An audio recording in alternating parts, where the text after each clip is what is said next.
আসসালামু আলাইকুম। হ্যালো প্রিয় লিসেনার্স, কেমন আছো তোমরা? আশা করি ভালো আছো, ভালোর দলে আছো। যে যেখান থেকে আমাকে শুনছো সকলকে শুভেচ্ছা অভিনন্দন জানাচ্ছি horror Bangla official BD YouTube চ্যানেলের পক্ষ থেকে। আমি চেষ্টা করি প্রতিনিয়ত তোমাদেরকে ভৌতিক গল্প উপহার দিতে। ভৌতিক গল্প বিশ্বাস করা না করা কেবল তোমাদের উপর নির্ভর করে, কিন্তু ভৌতিক গল্প শুনিনি এমন একজন মানুষ আমরা খুঁজে পাবো না। হরর বাংলা অফিসিয়াল বিডি কখনো মিথ্যা কুসংস্কারকে প্রশ্রয় দেয় না। আশা করি তোমরা মিথ্যা কুসংস্কার সমাজের মধ্যে রটাবে না। ভৌতিক গল্প নিতান্তই আনন্দর একটা প্ল্যাটফর্ম। এই গল্পের কোনো অংশ জীবিত কিংবা মৃত যদি কারোর সঙ্গে মিলে যায় সেটা নিতান্তই কাকতালীয়। তো বন্ধুরা, যারা চ্যানেল সাবস্ক্রাইব করেছো তাদেরকে অসংখ্য ধন্যবাদ জানাচ্ছি সর্বপ্রথমে। আর যারা করনি গল্প শোনো সেই সকল বন্ধুদের চ্যানেলটা সাবস্ক্রাইব করে সঙ্গে থাকার জন্য অনুরোধ করব। আজকে তুর্জয় শাকিলের কলমে লেখা ভৌতিক গল্প গভীর রাতে বাস রহস্য। গল্প পাঠে আমি বাদরুর রায়হান আছি তোমাদের সঙ্গে। শব্দ সাউন্ড এডিটিং এ শাহরিয়ার রায়হান সীমান্ত, পোস্টার ডিজাইন আরিফিন রায়হান অনন্ত। তো আমরা মূল গল্পে চলে যাই। বাস যখন সদর এসে পৌঁছলো তখন সন্ধ্যা প্রায় ঘনিয়ে এসেছে। বাস থেকে নেমে আকাশের দিকে তাকিয়ে পুরো আকাশটা কালো মেঘে ছেয়ে আছে দেখি। দ্রুত পায়ে আমি হাঁটতে শুরু করলাম, কারণ আমার গন্তব্য মিয়াপুর গ্রাম। আমাকে পরের বাসটা আমাকে ধরতেই হবে। মিয়াপুর যখন বাস স্টেশনে পৌঁছালাম, বাস থেকে নেমে দেখি রাত প্রায় 11টা বাজে। বাস স্টেশন থেকে রিক্সা দিয়ে 20 মিনিট পর তারপর ফুলপুর বাড়ি।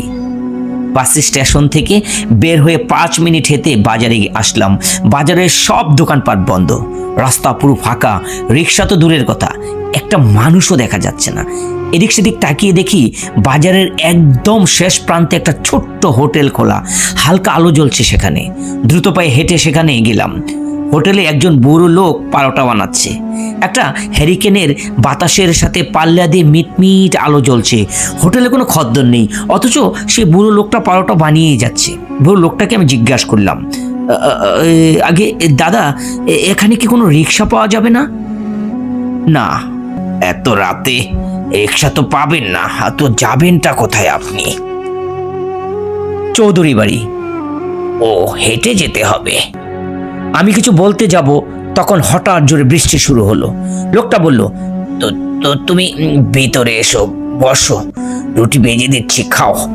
বৃষ্টি কমলে রওনা দিও। আমি ভেতরে ঢুকে বেঞ্চে বসলাম। লোকটা কিছুক্ষণ পর একটা প্লেটে 2টি পারোটা হাসি মুখে বলল, এখানকার বিখ্যাত রহমত আলীর পরোটা খেয়ে দেখো। ও আচ্ছা, আপনি তো আবার রহমত আলীকে চিনেন না? রুটিকে বুঝলাম আসলে লোকটার হাতে জাদু আছে। তাছাড়া এমন বৃষ্টির সময় গরম পারোটা খাওয়ার মজাটাই তো আলাদা। ডেকে বললাম, আগে দাদা, আরো 2টো পারোটা দেন না। ইনি 2টো পারোটা নিয়ে এসে বললেন, যত খুশি খাও, এখানে তো আর কেউ আসবে না খেতে। আমি একটু অবাক হয়ে ভাবলাম, কেউ আসবে না জেনে উনি এত রাতে রুটি বানাচ্ছে কেন? তখন বাইরে তাকিয়ে দেখে বৃষ্টি কমেছে কিছুটা।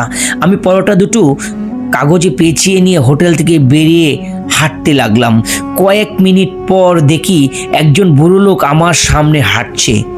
একসাথে যাওয়া যাবে ভেবে তাকে ডাক দিলাম। আমার ডাক শুনে লোকটা পিছনে তাকালো। লোকটা দেখে আমি রীতিমতো অবাক হলাম। উনি যে রহমত আলী। আরে আপনি হোটেলে ছিলেন না? ও, ছিলাম। এখন হোটেল বন্ধ করে বাড়ি যাচ্ছি। এত তাড়াতাড়ি? রহমত আলী সে কথা উত্তর না দিয়ে হাঁটতে লাগলো। আমি অবাক হয়ে কিছু বললাম না আর হাঁটতে লাগলাম তার পিছনে। ঠান্ডা শিশির বাতাস বইছে। রাস্তার দুপাশে বড় বড় গাছ, ঝোপঝাপড়া, তার পাশে ক্ষেত, ছোট্ট পুকুর কিংবা ডোবা। আবছা আলোতে যত দূর দেখা যাচ্ছে তাতে কোনো ঘরবাড়ি দেখা যাচ্ছে না। হঠাৎ ডানে জাপনা নাম না জানা একটা পাখি ডেকে উঠলো। অজানা আতঙ্কে বুক কেঁপে উঠলো আমার। হাতের লোমগুলো দাঁড়িয়ে গেল। রহমত আলী আমার দিকে ফিরে বলল, চলো, কথা বলতে বলতে হাঁটি, তাহলে পথ তাড়াতাড়ি শেষ হবে। আমি গাড় দুলিয়ে সায় জানালাম। তিনি বলতে লাগলেন, আমার বানানো পরোটা এই মিয়াপুরে গ্রামের সবাই চিনে। প্রায় 3 বছর আগে এমনি এক বৃষ্টি রাতে হোটেল থেকে বাড়ি ফিরছিলাম। বিজলি চমকাচ্ছিল খুব।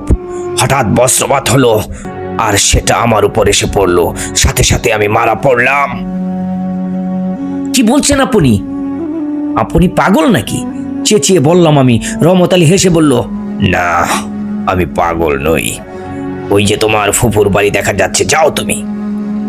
কিন্তু আপনার বাড়ি কোথায়? আমি জিজ্ঞাসা করলাম। তখনই আবার জোরে বৃষ্টি শুরু হলো। বৃষ্টির শব্দে তার কোনো কথাই আর শুনলাম না।